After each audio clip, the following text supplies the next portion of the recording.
As you probably know now, I'm a werewolf. I'm currently in the Birmingham area.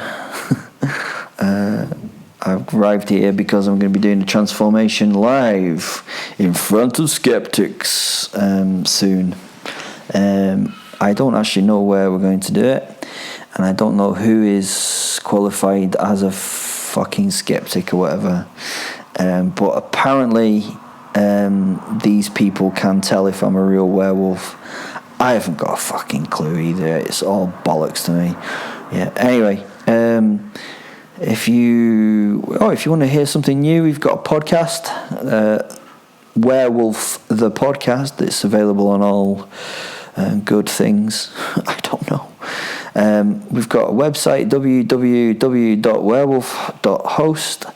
The autobiography has been published as a book on Amazon. It's just a self-published thing, Werewolf the Autobiography. I'm basically trying to get all this information out before I get killed, and it's looking pretty much like it's going to happen pretty soon.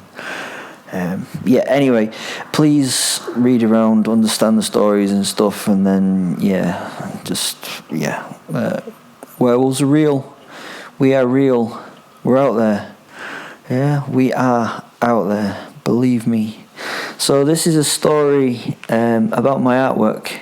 It's not got lots of me being a werewolf in it, but having spoken to loads of people on the website now, I realise that there's a lot of human minds out there that are very much like my own. Just evil pits of nastiness, and I like it. So people were asking me about my artwork, so I'm going to go into some details about. This is my favourite ever piece of artwork. Okay. So no blood is in the air as I move on from my latest kill. She was just some fucking random sex worker, another woman of the night. I'd smelt the rank nature of her as I walked my way down that boulevard of fucking broken dreams. I hope you get the reference. Each person, man, woman, or whatever they were on this street for one reason, and that was to sell themselves as a tool for the intimacy that the lost, forlorn, and broken cannot get in any other way.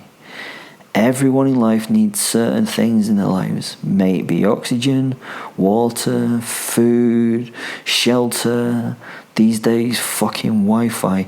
Life cannot be led without these things, but people have other needs. Well, most people do. Most have a burning requirement for intimacy of sorts with others.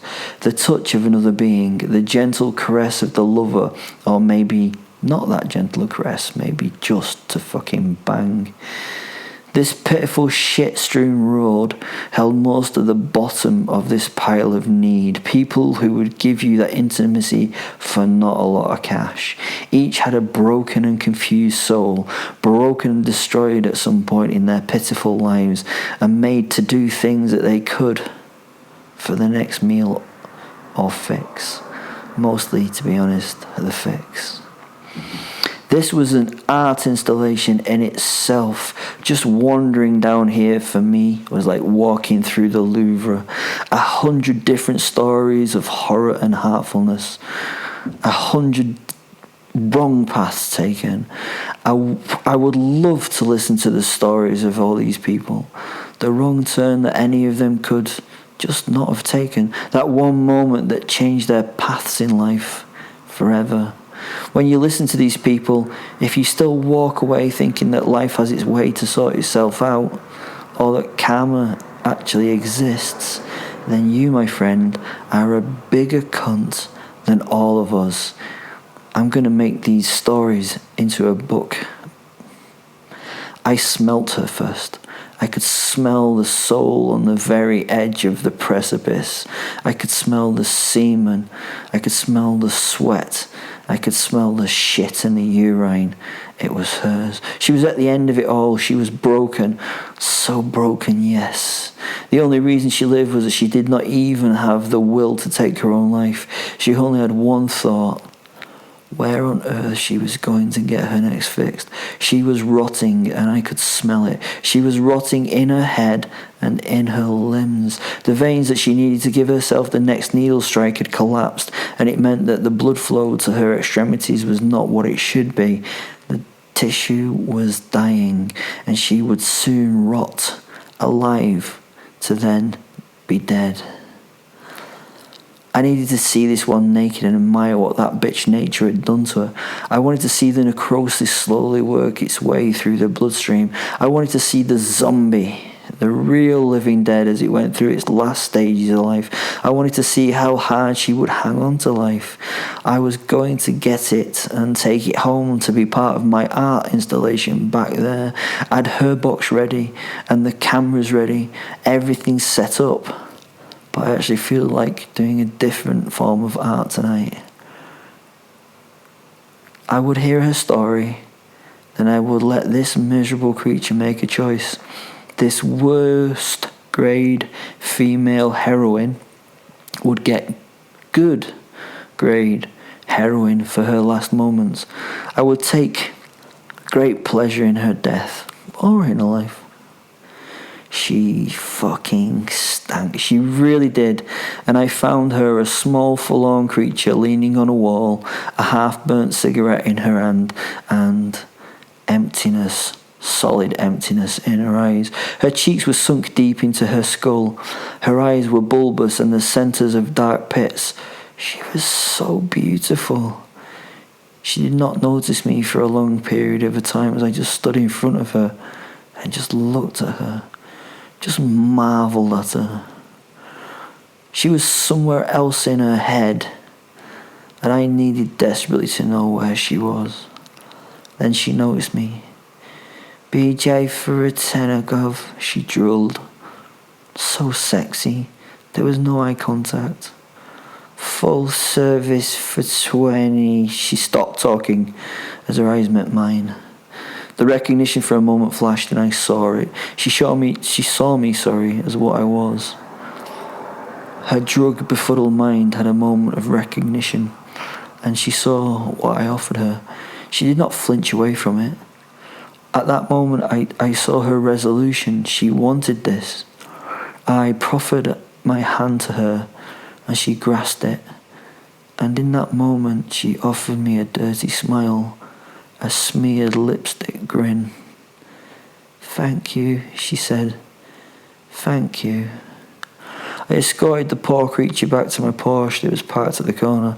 I held her hand and steadied her as she waddled in her stride as she went. At the car, I opened the door and helped her inside. All through this, she had not taken her eyes off mine. She knew it was over, and that I would be the one who would be releasing her from this pain. Then my werewolf posse was laid in the back of the car. He was just along for the ride this evening and would not take part in this work tonight. For those who get disappointed that I'm not busting out as a werewolf all the time, you have to remember that it's hard to hide being a werewolf if you spend a lot of time in public as one. I walked around to the driver's side and got in. She sat still, staring at her dirty hands, holding a small handbag as though it was worth £1 million. Her body language was as closed as her head and heart were. I pushed the ignition button to start the car. She did not even ask me where we were fucking going, because she didn't care. She had no self-worth or value, so why care? As we drove, I put on some music, a little bit of Tori Amos. She sat in silence. "Are you warm enough?" I asked her. Her head just shot in my direction. "What?" I said, "I wondered if you're warm enough."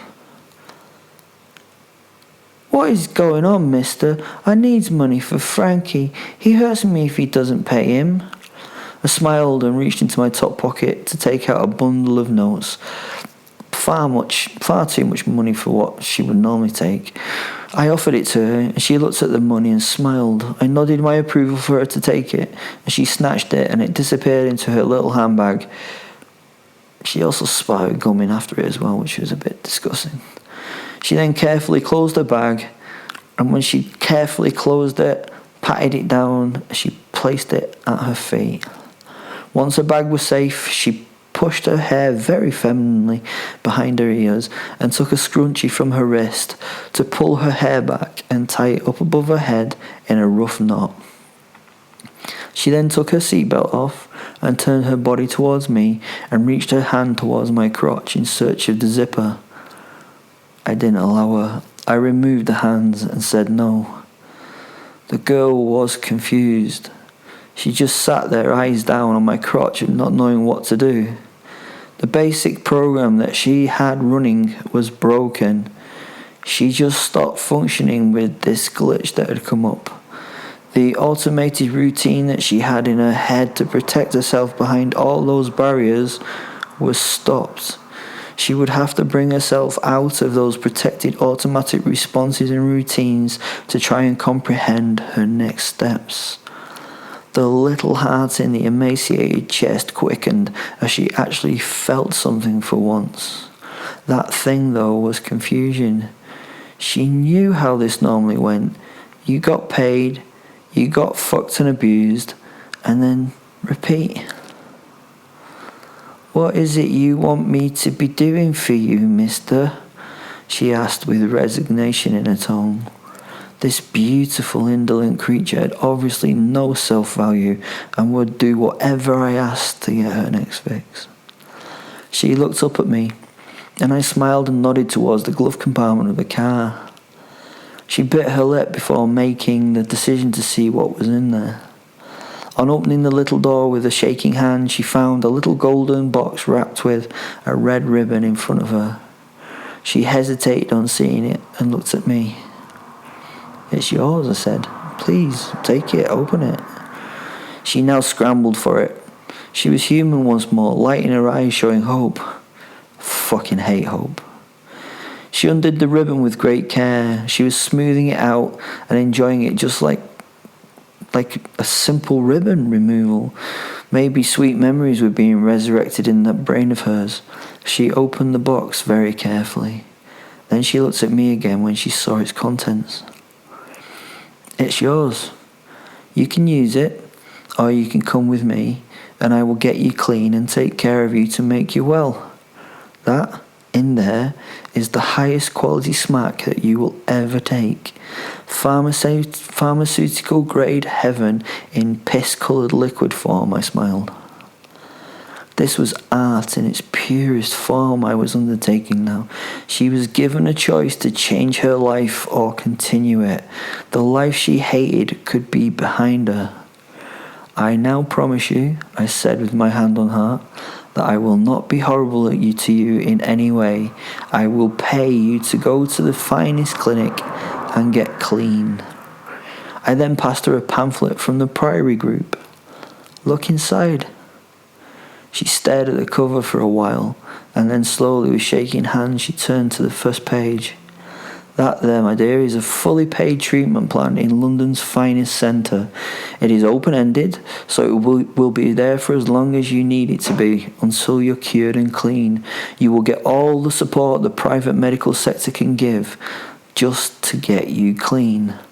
Underneath that, yeah, just there, that is a cheque for £300,000 that is signed and is in the hands of a law firm. Yeah, that's the address there." I pointed to the top of the letter. "That's going to be given to you once you can prove to them that you're 6 months clean. They will drug test you every 2 or 3 weeks just to see whether you're clean. At the end of that, you get the money. This could be a start to a new life." After this brief conversation, I just drove on in silence. I could not imagine what was going through her brain at this point, but I could sense the massive conflicts that were going through the creature next to me. I didn't know what they were about, but I could just feel it. I could just feel the intensity. Maybe she imagined 100 happy futures with her living a normal and clean life. Maybe meeting someone who actually cares for her. Someone who could love her and be there for her. Someone who would give her those children that she might want in the future. She may have always wanted children. Who the fuck knew? But I was giving her the opportunity to make the right decision. Drugs and death, or life, hard work, rehabilitation and freedom. She started snivelling and crying. The intensity of the sobs and the heartbreak intensified until she was screaming and beating the walls of the vehicle. Delicious, soaking in this abandoned moment. It was delicious. I sensed the agony and the pain in her soul. It was inspiring and amazing to behold. You look at the Mona Lisa and say that it's beautiful artwork. No, this sensing of emotions is the most beautiful thing that can be done. My art palette was the human psyche. I could live on those emotional meals alone.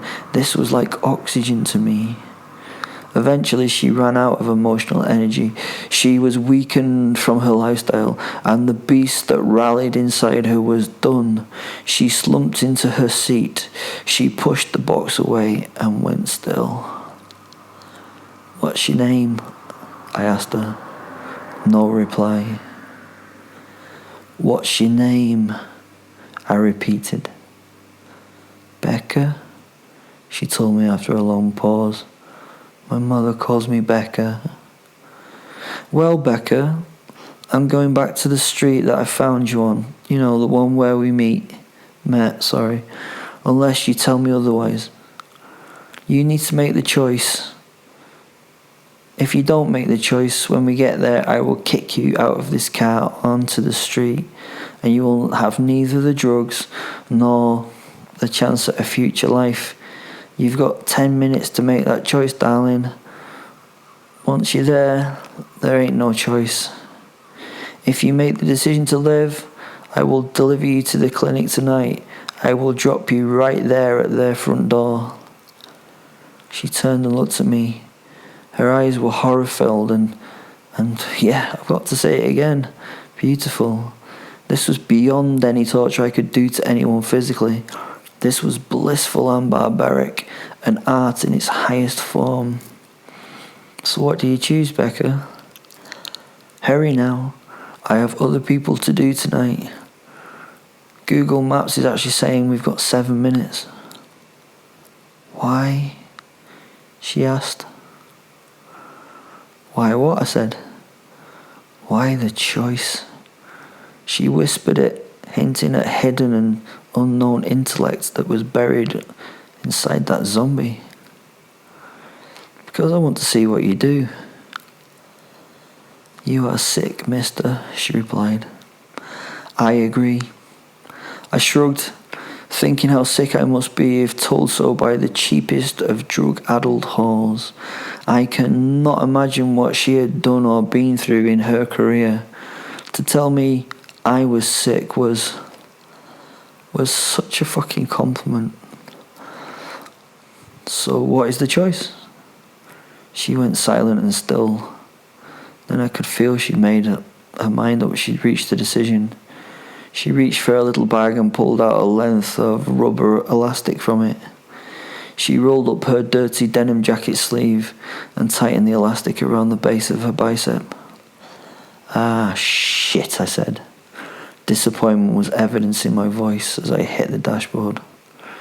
"Told you," came Fenn's telepathic retort in my head. Her next few moments were spent searching for a vein in amongst the mess that had once been her forearm and elbow. Eventually she found one and hesitated while looking at the syringe. "Your last chance, Becca. I hope you make the right choice for you." "Hey!"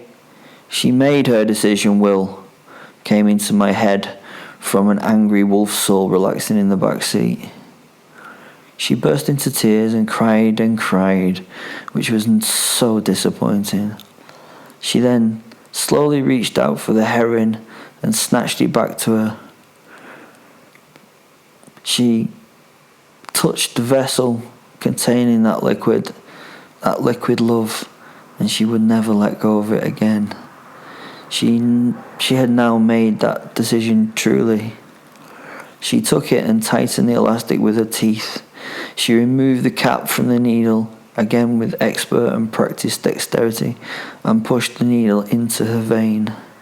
Her thumb compressed the plunger, and she sat back and sighed as her body relaxed and she let herself go. "Fuck," I said as tears welled in my eyes. So she had made the choice, that beautiful choice. She decided she was going to continue on her chosen road. Well, she was not, because that was a massive overdose that she would not wake up from. It would rob her of reality. It would slow her breathing and her heart as it anesthetized her, basically, bringing her a drug-induced comfort and then death. Fen was now giggling in the back seat. "Told you, always the same. Gratification now for humble humies." Sorry Amos began these precious things on the fucking radio as I listened with my heightened senses for that moment, that last breath. She slowed and slowed, and finally the air stopped its life-giving movement into and out of the ravaged body. She finally gave another long sigh and was gone. I allowed the song to complete, and I completed my journey back to where I'd found her. A street of more fallen angels, all doing what they needed to survive. It was now raining pretty heavily, which meant the denizens of the street were hiding away. I found a quiet spot and stopped the car. Going around to the passenger side, I opened it to remove what was now an empty, whorish husk. It weighed nothing. I dropped her in the gutter filled with what I could roughly call water running by the curb. A perfect burial at sea for the end of this art piece. She soon just became another bit of flotsam and detritus in the shit stream. She was never anything important, and now she was nothing important. I stood over her for a short time. I was not praying or having spiritual thoughts towards her. I did it just to say my goodbyes to her, whatever she was called. Whoever she had been, she'd made her choice, and in this case it may have been the right one. Eventually I got back in the car. 5-0, mate. When are you going to give up? Fen asked. One more time, Fen. One more. Fucking wolf souls. They ruin any art form.